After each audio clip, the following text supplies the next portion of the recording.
Three friends, one amazing series of YA novels, an insatiable thirst to relive the glory that is K.A. Applegate's literary masterpiece.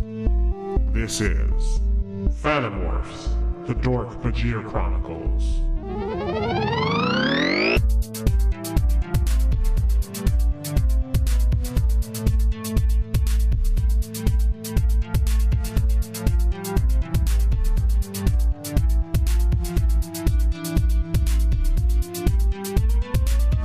Hello, and welcome to the Dork-Bajir Chronicles, a Animorph podcast where we read through the Animorph series one book at a time and talk about it every week, except this week, and a few other weeks before and after this. Today, instead, we'll be talking about the TV series. This will be Season 1, Episodes 5 and 6. My name is Mikhail, the host. I'm Tessa, the expert. I'm Braden, the It's All In. And we are once again joined by Jared McClure of Two Nerds in a Basement fame. How's it going, Jared? How's it going, everybody? Thanks for having me again. Whoa. Are we forgetting the no last names rule? Do we... Oh. He's put his last name out there. I mean, the dude has a brand of pickles. Nasty. So, anyways, Jared, how's it going? Are you watching more Animorphs? Yes, of course. 2 more episodes of this today. This show is something, man. God, it's really bad. We laughed out loud in several parts. I was thrashing and wailing and gnashing my teeth. And that was before we even watched the TV show. Ew. That was just when they were changing the tires of my car. Ooh. All right, Jared, hit me with that summary for episode 5. Episode 5 starts out very similar to the pilot, where you get a self-shot home video of Jake. The most flattering angle. Unfortunately. The right up the nose shot, my favorite. I like to be able to see into their brain through their nose. So we get that, and it's another goddamn recap. It's like 5 minutes, too. It's We're way 5 too long. episodes into this goddamn show. We know what happened in the first... We know the basic premise of what we're getting into. The best is because it's all shot in a single shot. The best is when they change the cuts between shots with a little bit of static on the screen. I'm shaking my head. With no sound and, no reason. Well, it's because Jake has this, 6-minute dialogue. And he's like... But 3 minutes of it, probably that's generous to say 3 minutes of it are just... Yep. Yeah. His sighs. He sighs like my mom's dog. It's way too much. I also don't understand, well, I don't really understand any of this, but why I don't understand the timeline for this point, because I can't remember if it's in this one or it's in the next one, but he says, a couple days ago, me and my friends' lives changed. I'm like, hold up a fucking second. I don't understand. How long has it been? Yeah. Did this happen on Monday and it's Friday? But yeah, we start off with this 5-minute recap from Jake and him. He's breathing heavily, and then boom, cut to another 4 minutes of recap with Cassie. But this one isn't so much a recap as Cassie morally wrestling with shape-shifting into animals, which is fucking stupid. Because they kill people. 1, because they kill people, and 2, she's like, I don't know how I feel about taking over these animals. I'm like, you're not taking over anything. You're copying their shit. The weirdest thing about this bit is that at the end of it, she goes up to the camera and turns it off, but it follows her around as she's walking around holding this wombat. Who was operating the camera? I don't know. It was Jake. And why were you holding a wombat? Put the wombat down. Guys, I'm going to be quite honest with you. I full on skipped that part. I found all. It's all in your head. There was 1 minute of, porn inserted halfway through. Oh. Someone had spliced in Fight Club style. Are you trying to... Is that supposed to tantalize me? Buddy, I watch my porn in 30-minute intervals. And it's all Cinco de Mayo threesomes. Braden has seen every minute of porn on the internet. He already knows all porn. Yeah, he knows you're full of shit. He's like in that scene in Infinity War where Doctor Strange is like seeing all the possibilities. 45,869,485,005 hours of porn. In which one? And you only come in one of them. I was gonna say that. No. How many do you actually finish in? One. Oh yeah, welcome to our podcast within a podcast where we recap Doctor Strange. You want to know what I'd happens love in to that hear 1% of porn that doesn't happen in any of the others? It's threesomes where they all say I love you. I thought it would just be cuddling. It's one of father plays catch with his son. It's not porn. It's full movies. It's that little bit of Guardians of the Galaxy 2. Let's not talk about that. Fucking hate that part. But if you want to hear more about that, listen, soon enough we'll get to Guardians 2 and I could talk about that. Let's especially not talk about it in the context of me jizzing. Jesus, Tessa. Well, that's why you don't jizz. So wait, are you telling us you didn't jizz when watching Guardians 2? I haven't actually seen Guardians 2 yet. Where the fuck were we? God. All right, we're in the first minute and a half of this episode. Yeah.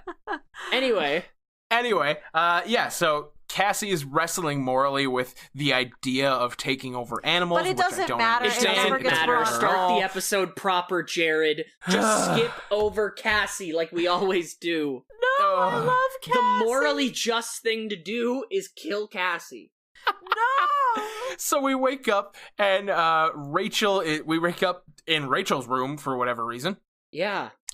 She wakes up, hears something outside, opens the door, and then a fucking hawk flies through, and hey, it's Tobias because he's being a creep again. But this is the first time we've seen him since they left the Yerk pool. Here we find out that Tobias went over his arbitrary 2-hour limit and is now stuck as a hawk.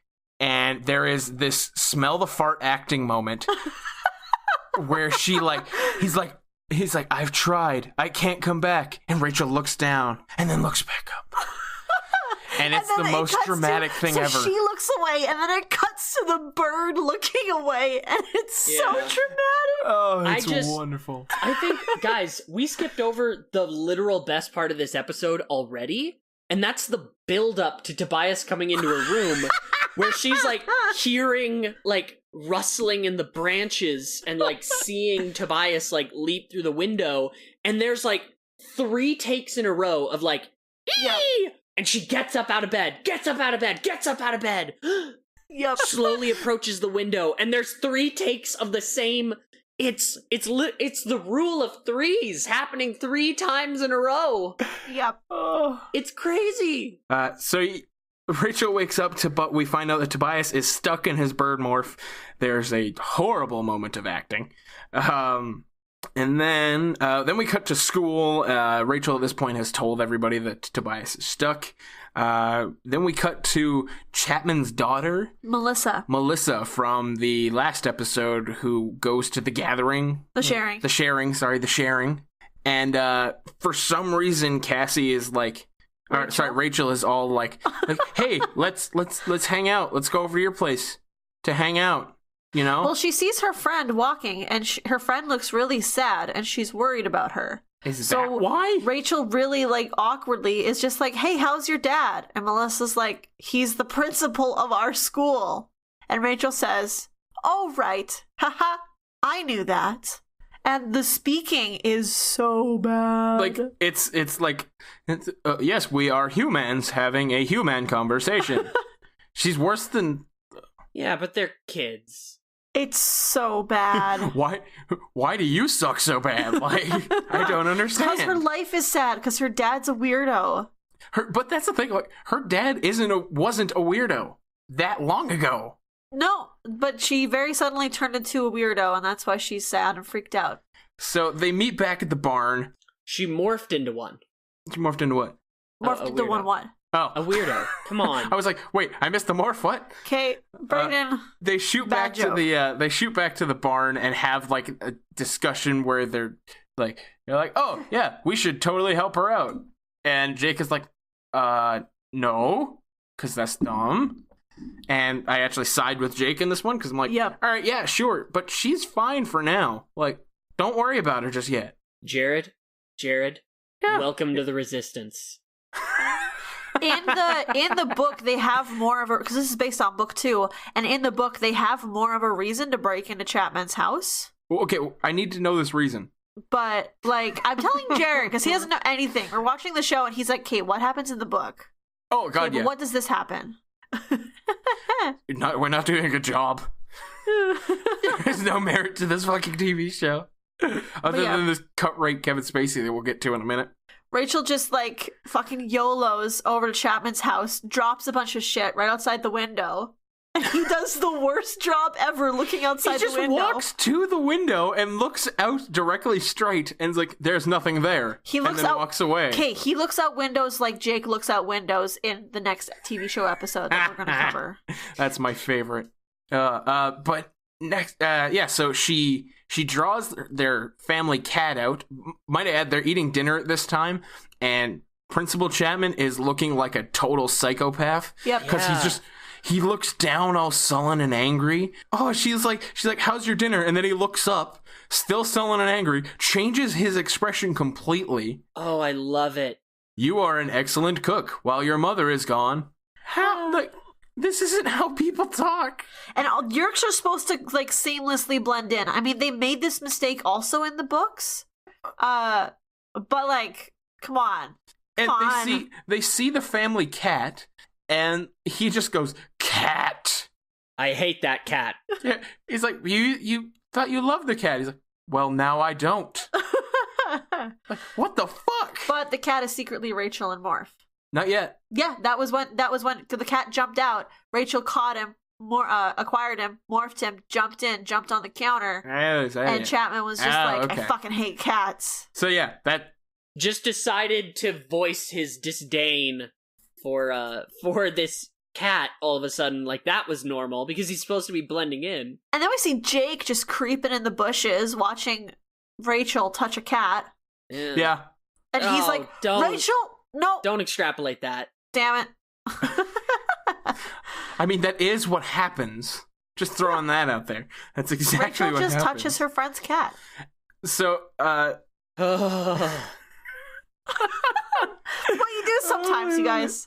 But yeah, so Principal Chapman decides that he's gonna get up and head downstairs to his secret Yerk room. Where Rachel was he's downstairs. So Rachel as a cat went downstairs and demorphed for whatever reason to just like mess around with tools. Yeah, she picks up her wrench and puts it down. It's like, great, you're a good spy. What exactly do you plan to do with these random sheets of paper? But, so Chapman goes into his secret Yerkinit room, calls Visser 3. You've been saving that one, you pervert. I have. I'm so proud of you. You guys gotta change the name now. It's called the Circle Yerk. Yerkinit with Mikhail, Tessa, and Brayden. That's our after show. That's the late night show. I love it. And I hate that I love it. Oh, I knew you'd love it, Brayden. I did that for you. Oh, yeah, you did. So he goes in, he calls Visser 3, and Visser is like, yo, why haven't you turned your daughter yet, dog? I am paraphrasing. Yeah. And then, like, the cat pops up, but then the other cat pops up. Dun, dun. He's like, Visser's like, your daughter has twin cats? I love Visser 3. Oh my god, shit. he's so outraged at everything. And so he's like, one of them is the Andalite bandit. So he grabs one of the cats. He happens to know which one is the actual... Well, he goes closer and one of the cats jumps away. Rachel. Because you know a cat doesn't jump away when you move to it. Yeah, and then he only takes one cat out of both cats? He only had one cage, and the thing is, they couldn't actually train him to hang out at the same time.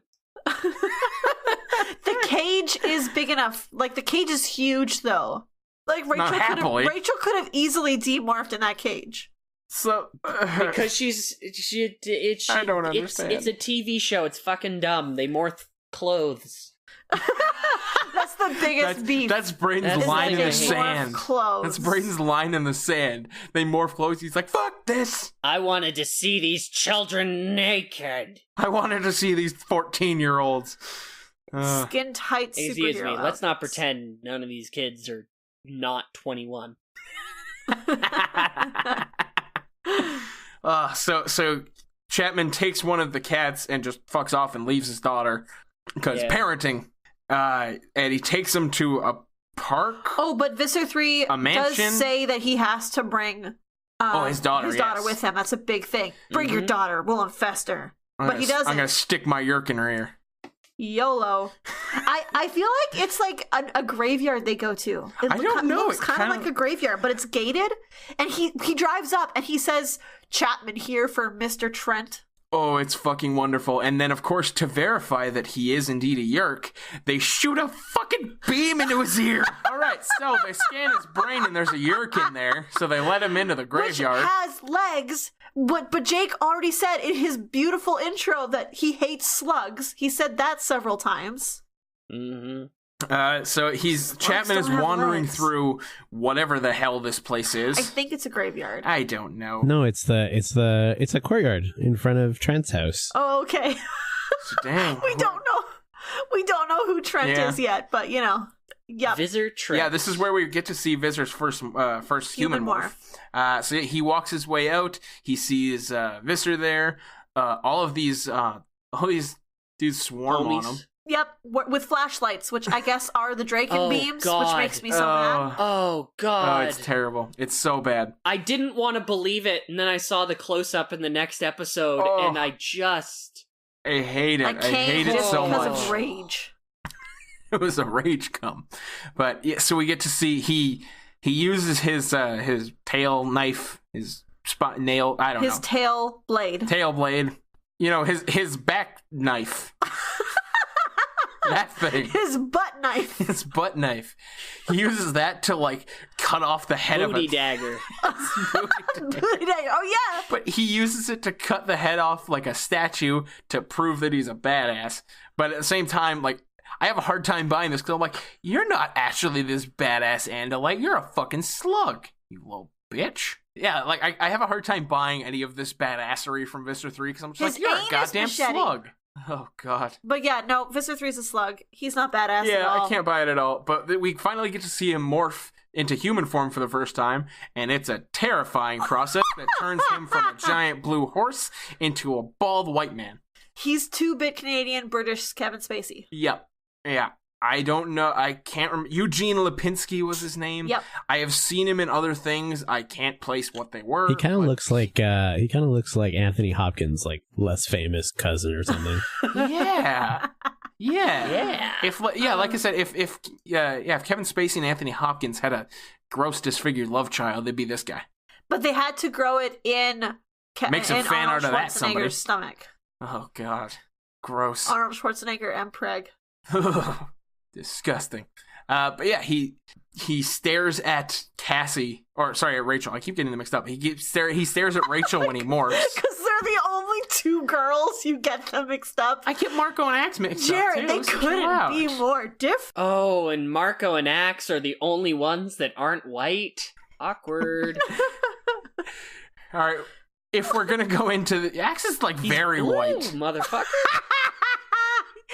You idiot. Fair enough. All right, but so he's like, he decides that they're gonna wait for Rachel to be in her morph for 2 hours because like, you're of no use to anybody as a cat. And he sets her aside in the cage. Yep, in the cage. They just okay, you're gonna live on this rock for a bit now. And at this point, Jake has morphed into Homer again.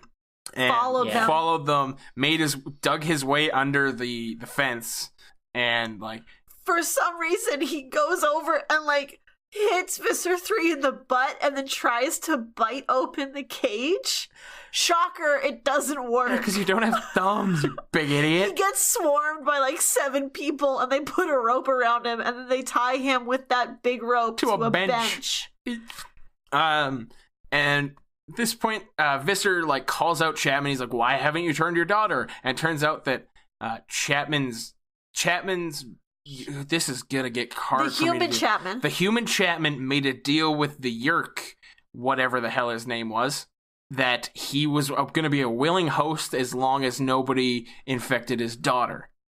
and Visser loses his mind. He gets his eyes so wide. I don't understand how he does it. Is this when he puts his hand? No. No. That's in a minute. But his eyes are so wide, he's just bugging out, looking. And he's like, deal with a human. We are not used car salesmen. It's like, okay, Visser 3, what the fuck have you been watching that you know enough about human culture to make that reference? You know he was so proud. So proud to make that stupid reference. To make this idiom, I don't understand it. He actually just looked up, like, scummiest people, and he thinks that used car salesmen are, like, the most disgusting villains on all of Earth. He used it on early Google. Super early. He used Yahoo. I know a car dealer. He's a pretty good guy. For a car face. For a car dealer. Yeah.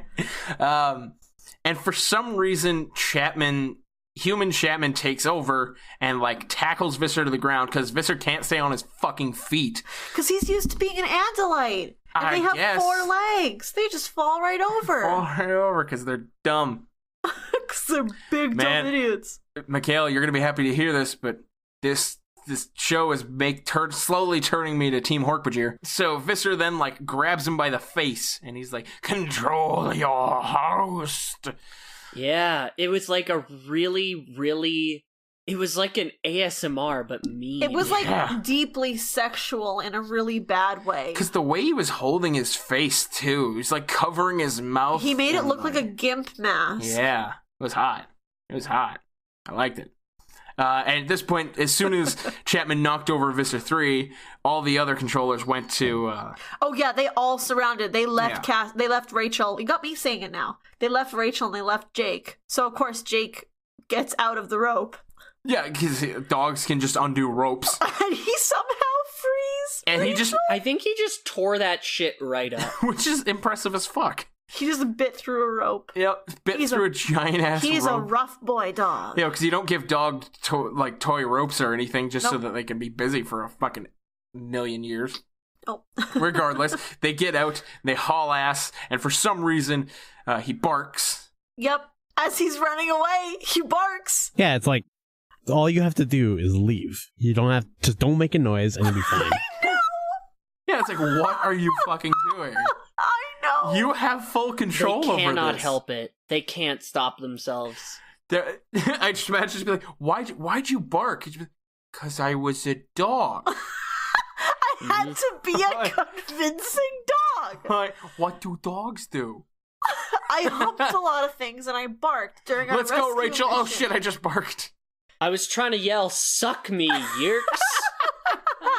And then they run in a straight line. Yep. They don't even, like, try and hide. I mean, they're running through the shittiest forest ever, where it's just a bunch of poles. And so they're all being chased, and then Tobias comes in and claws up some bitches, and Jake and Rachel get away. And at this point, we cut back to Visser 3 and Chapman like convinces Visser not to take his daughter, which I don't. Very quickly, he's just like very easily. Well, because then he's like, oh yeah, it would just upset my host and disrupt the operation. Plus, she's very small. And yeah, because she's small and weak, as if they haven't already infested a bunch of junior high kids. Yeah, but yeah, I don't understand it.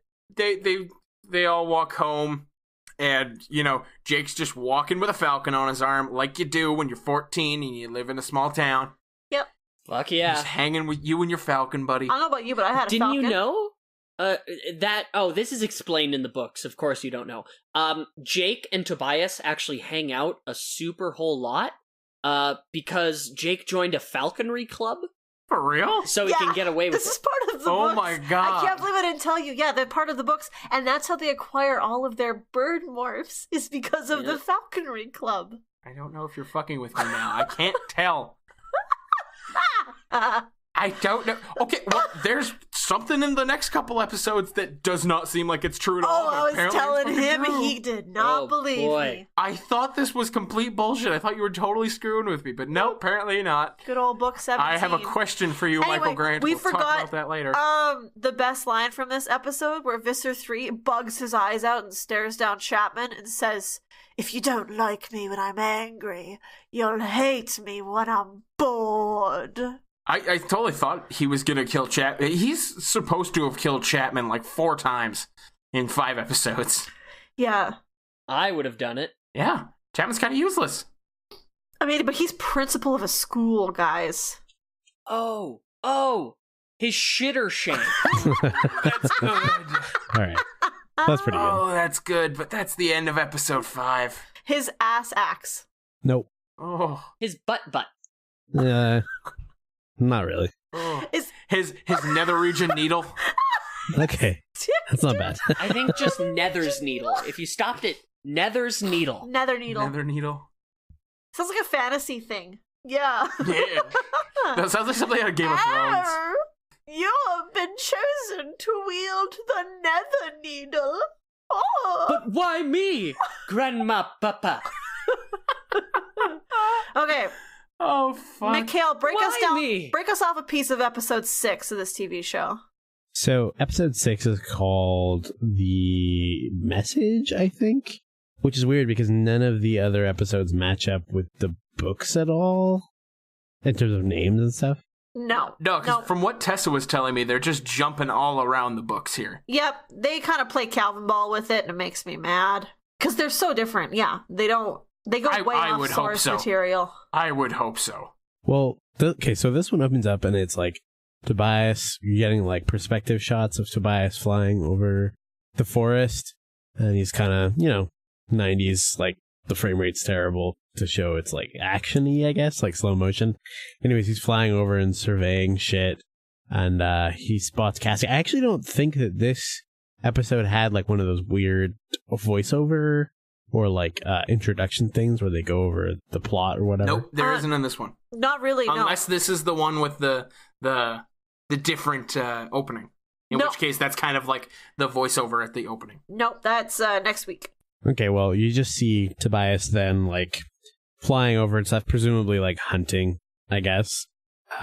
It's pretty boring, I guess. There's not, like, with the no info dump or something, you just kind of get thrown right into it. Well, in all fairness, just watching a hawk fly is not all. Doesn't make for great TV. But the camera pounds down and you see a bunny rabbit. That does make for great TV. Right. He sees a bunny rabbit, and he swoops down to kill it, and then all of a sudden you hear Cassie's voice. She's like, Tobias, no! Tobias veers up. Yeah, and it's like, he's like, well, what the fuck? Like, don't be a rabbit, I guess, in my hunting ground. But also, it's kind of commendable that Cassie, unlike in the books, she's like testing out shit. I guess she did test out some stuff, but they didn't really ever test out stuff or like acquire shitload of animals for no reason, because you might need them later. Like, right? Like, they should be doing this all the time. Touch an animal, you guys. Well, I mean, Mikhail, you're the one who said earlier on, when we were wondering why the kids don't just acquire fucking everything, you brought up the worry that they don't actually know, at least at first, if they have a limit. Yeah, on how that's the many thing. they can Especially, get. Yeah, but in the TV show, they don't say it. it's not said at all. Yeah, no, she's not worried about Wait, it. they have a limit in the No, books? in the books, they're worried that they do, worry that and they that's why do. they don't just touch every animal. Oh. Well, Yep. I would just push that limit. Oh, Push just, it to the just limit. do a fuck Walk ton. along the way of the veg. like- Don't look back. Just keep your head up till you're finished. They know. Yeah. Well, like, they know the first thing that they can morph into, and just, like, acquire something else, try and morph into that first thing. Keep going. Till you can't morph into that first thing. Jesus Christ, people. Jared, you should have been an Animorph. Shut up. Anyways, so they kind of like Cassie demorphs and stuff, and while they're kind of just chatting in the forest, they get hit by this like crazy psychic message thing where they get all these visions of what looks like a power plant, and they hear a voice saying like, help me, help me, help me, whatever. There's a lot of trippy 90s video effects. Mm-hmm. Oh man, and they are obviously just so physically overwhelmed by this psychic message. Just their hands are flailing about their head. And Tobias turns into a doll for 2 seconds and falls out of the tree. Yeah, Oh, that's he doesn't not just even fall. That's He not kind of even jumps the best off the fall, off the or branch. the best doll in this yet. Oh, Oh yeah, there's a better doll in this episode. The sex doll. So then the gang meets up again in Cassie's barn, and they basically talk over this new information. It's an Andalite, apparently, I guess they decide on. And like that's calling on trouble. If you read the books, obviously you know it's Axe shouting for help, right? Yeah. But anyways, they talk it over and decide to help this Andalite. Smash cut to this nerdy scientist in his lab, and he sees Kevin Spacey Visser 3, and it's just like, may I just say, Visser, your human morph is super gorgeous. Yeah. Yeah. Visser 3 is like, humans are soft and weak. But then he's all of a sudden demorphs. And the geek is like, all right, sir. And then he demorphs and remorphs into the hentai fuck beast in like a half a second. Now wait a minute. Is that... We can't call this the hentai fuck It's beast. the thing that ate Elfangar. This isn't my brand. It's darker. It's darker. I think it's a large black claw, not that sort of other different one. That means nothing. So it's a hentai fuck beast variant? It's a hentai make love beast. It's the shiny version. Yeah. So while in the lab, the Visser 3 and Cassie and Tobias kind of simultaneously get another vision, and Visser 3 just goes like buck wild in the lab. They get another message, and Visser 3 goes out of his way to trash this guy's lab. Like, he throws himself against a table and pushes all of his thermoses off of it. Yeah, fuck. Did he have thermoses on the table when he throws everything off the table? There was thermoses? They were literal Yeah, thermoses. thermosi. There was a bunch of literal drinking thermoses, not for lab equipment. It was just maybe his lunch setup or something. He had a bunch of metal water bottles. He's not actually a scientist. This is their cook. And then one of the dudes walks up and he's like, Visser, are you okay? And he just it looks like he tried to throw him really hard, but he just kind of pushed him away. Yep. And it's absurdly long. It's way too long for this vision scene to go down. It's uncomfortably long. It's really long. It's this is the reason why they didn't have someone talk to the camera at the beginning of the episode, because they have this bullshit in the middle. Oh, you need that filler. You need that filler. Who can fill 22 minutes? Anyhow, after the weird vision scene, we cut back to the gang, minus Rachel, I think. Anyways, we cut back to the gang. They're in the weird food court computer lab thing. And they see on the... Oh yeah, Cassie's kind of shook up. So Marco gets her a glass of water. But they see on the news, which I guess there's a TV, just a straight up CRT TV hanging from the ceiling. There's a report of a military, or some kind of spaceship, or no, a military thing that went Military down. Aircraft. Right, and then right when they find out about this military aircraft, they distinctly hear, or do they see? I can't remember. Do they see a helicopter right outside the mall? Oh, wait, did they actually see a helicopter, or did they just hear a helicopter? They hear the noise while they're inside. Right. These kids have super hearing. Inside the mall, they hear the helicopter. I don't think they see it. It's a big shot of a bunch they can't of afford to see a canopies, helicopter. but yeah, I don't think they could afford to get a helicopter out there, so they just have the noise, and the kids are looking up. So they trick you. Anyways, they go outside and they look up into the sky. And you hear the helicopter noise again, and they're looking through trees. And I thought you could see a helicopter, but I went back and there's totally no helicopter in that shot.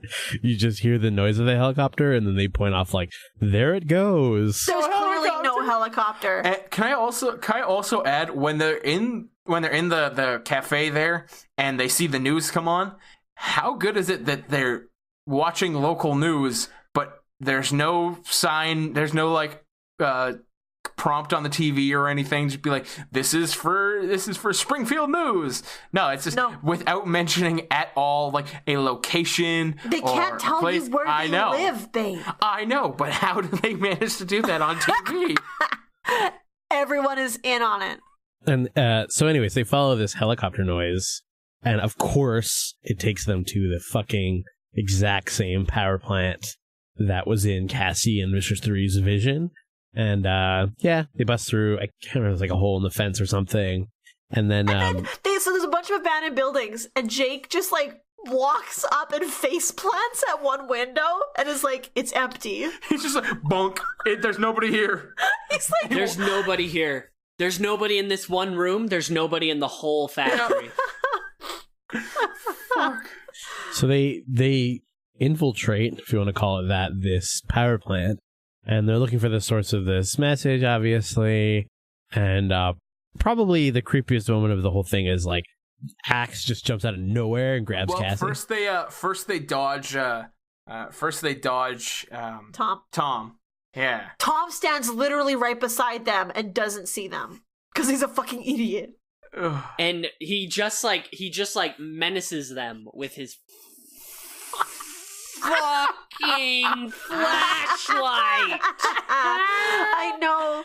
There's close. It's so obviously a flashlight with a Call of Duty scope glued on it. Like it's supposed to be your Drake and beam, and this is just some fucking $3 flashlight I could get at Walmart. Oh, this is like the Phantom Menace. The lady's razor as a communicator all over again. So the next thing that happens is Tobias goes off to follow Tom, and the rest of them decide to follow that voice. Cassie is like talking back to him, like, we're here to help, don't worry. Oh, how can I trust you? And then that's the moment where Axe jumps out from the shadows and like threatens Cassie to kill her, or not kill her, but like basically is like, what are you guys doing here? Only Andalites can hear this, which is Visor 3's cue to be like, oh, hello. Well, I do need my help. Andalite cousin. Heard your cries. He's like, I am your menacing uncle. That's not an uncle. That sounds like my Uncle Al. And then they have a fight. Nope. So Axe is just like walking towards Visser 3 and he's reaching his hand out to stroke Axe's face. And Cassie is just like, quick morph into a skunk. I'm going to go over there and fart on some bad guys. No! Which chases them away. Take my fart, slut! And then she runs up and sprays them, including the controllers, like the human controllers that were with Visser 3. And there's quite a few shots of her doing that, but then while she's doing that, she's just like, run, that's Visser 3. And Axe totally believes her. Oh shit, peace, I'm out. No, she's got a spray because she used a skunk in book 9 and they have to reference that. And then Marco screams, Cassie, hurry up! Oh, in his very distinctive voice. And then the skunk jumps into his arms. Doesn't he pick her up? No. She jumps. A skunk toy is thrown into his arms. It's like they chest passed him a fucking... Right, and then he's running, and then like literally 1 second later, he trips and fucking throws her, and it's like she goes so fucking far. I'm nodding so furiously. He trips, and the skunk goes flying. That's fucking amazing. Oh. I take back every bad thing I ever said about this show. Anyhow, they essentially get away at that point. Although they're like stuck in this alley for a really long time, like it's like a narrow spot between two buildings, I guess. And Mr. 3 catches up with them eventually and is like hacking through the door with his tail blade. Anyways, it's dumb. They find butterflies, morph the butterflies, and get away that way. Okay, but can I add? When they go to morph butterflies, Cassie like sees one fluttering. She's like, "Oh, come here!" And she like holds her hand out, and then like everybody puts their hands on it, and then Marco's ham fist just comes out of nowhere. He's like, "Butterfly!" Yeah, that butterfly's dead, guys. He fucking breaks breaks both of its wings with his clumsy Ham-fisted Marco finger. over here. Just like smush it. If I get it in my I like finger. butterfly. I mean, yeah. And as they're Give me the morphing- rabbit, Lenny. Jesus Christ. As they're morphing, Visser 3 is using his booty dagger to like rip into this door. I think at this point, we can call it in the middle and say anal assaulter. Well, That's We'll see. good. I don't know about that. Anal assault. That made me feel blade. things. So there's not a whole lot left of this episode. There's just one kind of last scene. Well, there's a really good shot of Visser 3 and Human Morph just like rage screaming as the butterflies flutter up. But yeah, so then they're in the woods and Axe just like touches his friends. Yeah, and then proceeds to go through like the best use of that 90s morphing video effect.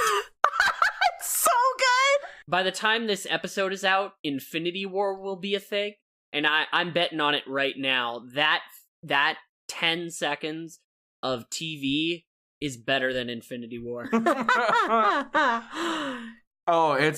We get to see It's a blue so good. Shawn Ashmore with elf ears.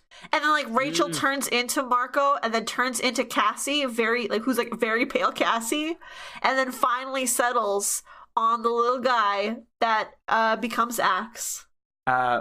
Yeah. He's tall, he's got his little curly hair. He looks no, never mind. I was gonna say he looks a lot like the cover model that they have for book 8, but nope. He looks nothing like the cover model. Thinking back on it, none of them do, no. Oh no! Rachel walks in right before he acquires them all. Just like wanders back into the set, and they're like, "Oh yeah, this is Axe. He's our new friend." Yeah, and she's like, "Oh, okay, that's fine, whatever." Yeah. So I finally got what is off my happening, heroin friends? bender, and I'm sober enough to act again. What's going on? Hey, guys. Cool thing. Her and the actor who play Visser 3's Human Morph, actually the same person. She's that talented. Nice. They couldn't have her in the same room. In the same scene. Oh, this I'm watching the morph right now, and it is Because it's like Oh, wow. one eye for a bit, and then it's just his mouth, and it's just horrifying. he shakes his head for like a minute and a half.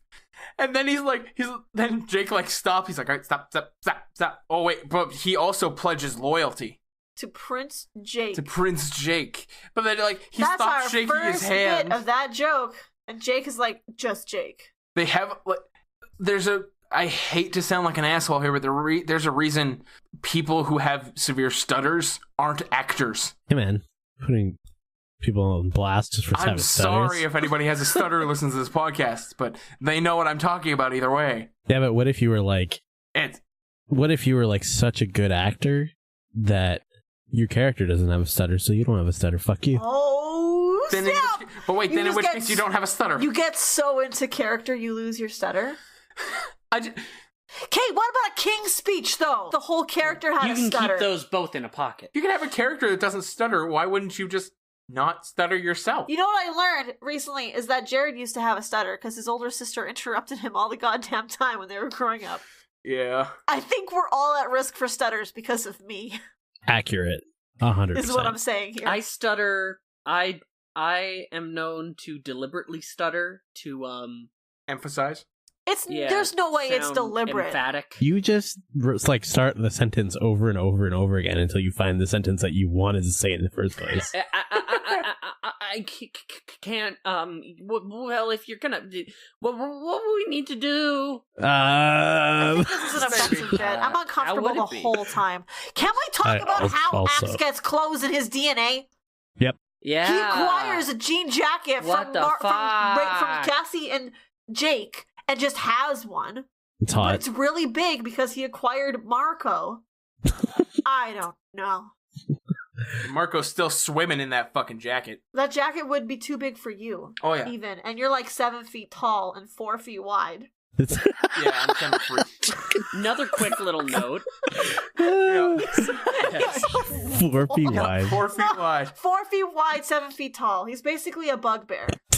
I'm I'm the Hulk, but I'm the Lou Ferrigno Wait a Hulk. minute.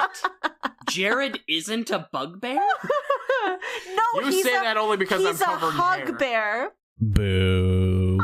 Oh, I'm gonna hug the microphone. So anyways, is there anything left you guys want to talk about for these 2 episodes? These 2 choice slices of 90s We life? kind of hit all of the points with this. All the anger points. Yeah, Dude, that was... the whole skunk toy. We had to stop and rewatch that because that was so fucking funny. It's like... I'm just like, huh? Somebody Hi. like chess passes Marco a stuffed skunk toy. And then he drops it. And they couldn't do a second take. Oh, it's He wonderful. throws it as he trips. It's wonderful. It's something. I- This show, this cultural touchstone will be remembered.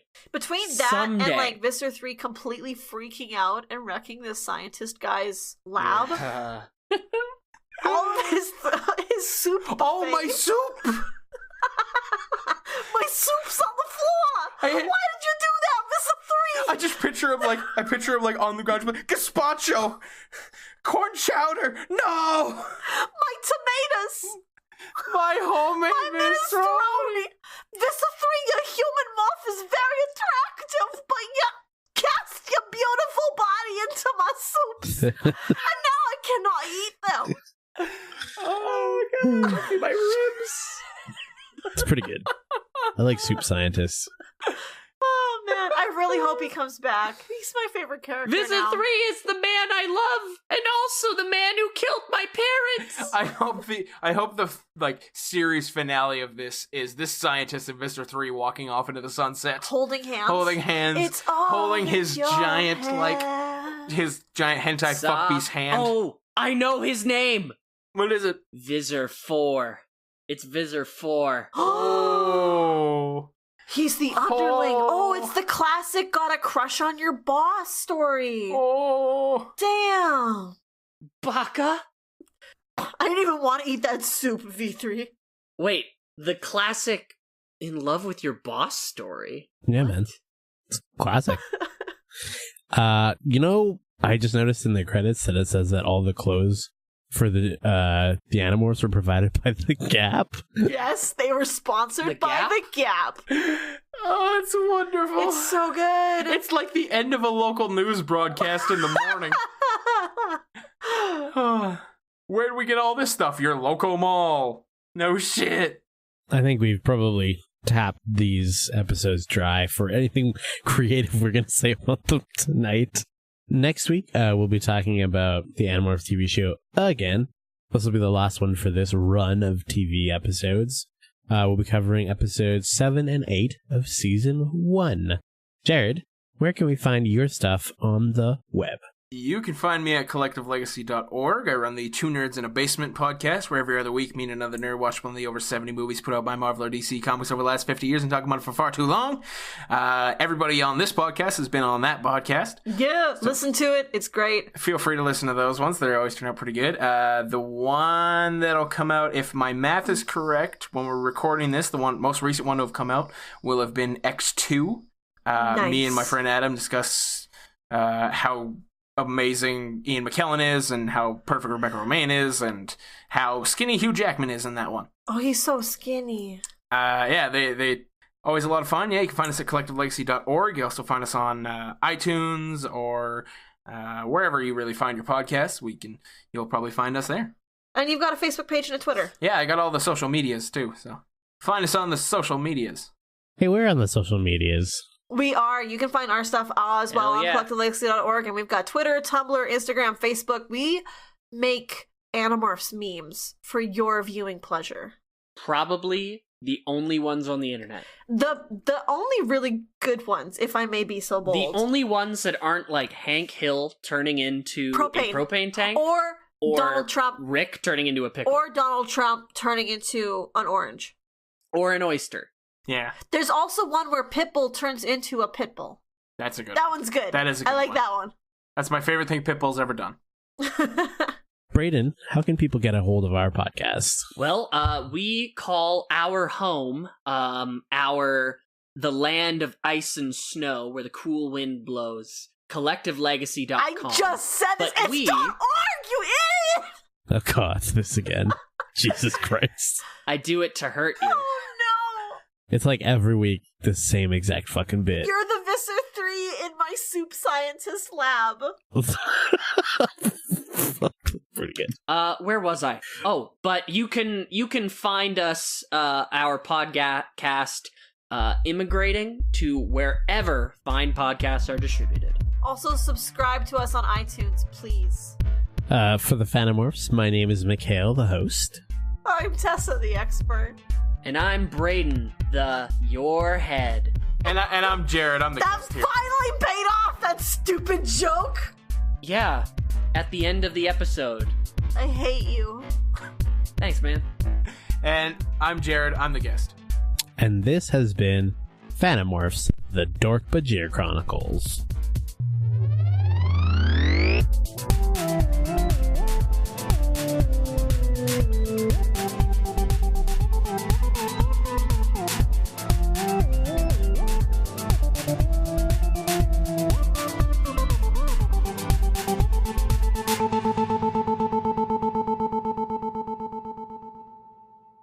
Are you tired of sitting in silence, staring at walls? Do your ears yearn for something more than the sound of your life passing you by? Try Inadmissible, a podcast designed by a leading team of experts in the field of excitementology and non-boringness. On Inadmissible, you'll hear Quinn and Mikhail, two of our bleeding-edge analysts, break down and rebuild the worst ads you've ever had the misfortune to experience. Listen in as they tear apart lackluster emotional tactics. Gather round as they explain why you shouldn't make your product look like a steaming pile of garbage. Poop jokes. All this and more on Inadmissible, a podcast about terrible advertising. For more details, visit collectivelegacy.org. Inadmissible should not be consumed if you are easily offended or your tolerance for immaturity is lower than that of a 6-year-old child. Inadmissible may cause fits of laughter so intense your lungs may suffer from burst blood vessels. Consult your doctor before listening to Inadmissible. Inadmissible, a podcast about terrible ads. Brought to you by Collective Legacy. a podcast network.